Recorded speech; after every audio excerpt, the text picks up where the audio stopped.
إن الحمد لله الذي وكفى وسلام على عباده الذين اصطفى أما بعد.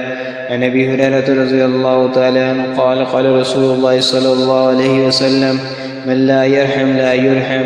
حضرت ابو ہریرہ رضی اللہ تعالیٰ عنہ سے روایت ہے کہ اللہ کے رسول صلی اللہ علیہ وسلم نے فرمایا جو رحم نہیں کرتا اس پر رحم نہیں کیا جاتا.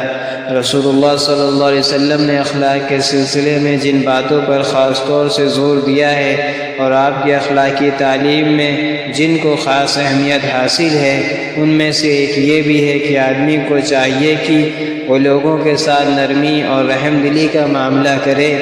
آپ نے اس کی عظمت یوں بھی بیان فرمائی ہے کہ نرمی اللہ تعالیٰ کی ذاتی صفت ہے.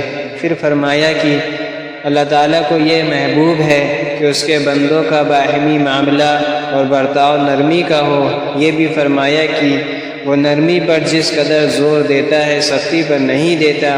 یہ روزمرہ کا تجربہ ہے کہ آپس کی ملاطفت، رحم دلی اور نرمی سے جتنے کام بن جاتے ہیں وہ کسی اور چیز سے نہیں بنتے. پھر اس میں اللہ تعالیٰ کا خاص فضل اور اس کی نگاہ رحمت شامل ہو جاتی ہے اور یہی سنت کا طریقہ ہے.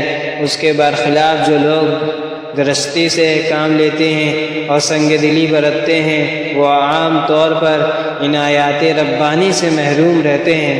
حدیث میں آتا ہے کہ قیامت میں ایک شخص لایا جائے گا اور کہا جائے گا کہ کیا اس کے پاس کوئی نیکی ہے؟ معلوم ہوگا کہ اس کے پاس صرف یہ نیکی ہے کہ وہ جب معاملات انجام دیا کرتا تھا تو لوگوں کو مہلت دے دیا کرتا تھا اور تنگ دستوں کو معاف کر دیا کرتا تھا.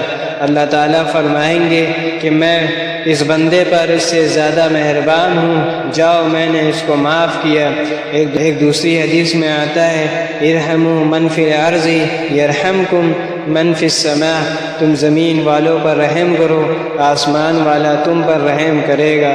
یہ نرمی اور مہربانی ہر ایک کے ساتھ ہو، اس میں اپنوں پراؤں کو کوئی فرق نہ کیا جائے. البتہ جو جتنا زیادہ رشتے میں قریب ہو، پڑوس کی قربت رکھتا ہو، اس کا حق بھی اتنا ہی زیادہ ہے. وآخر دعوانا ان الحمد للہ رب العالمین.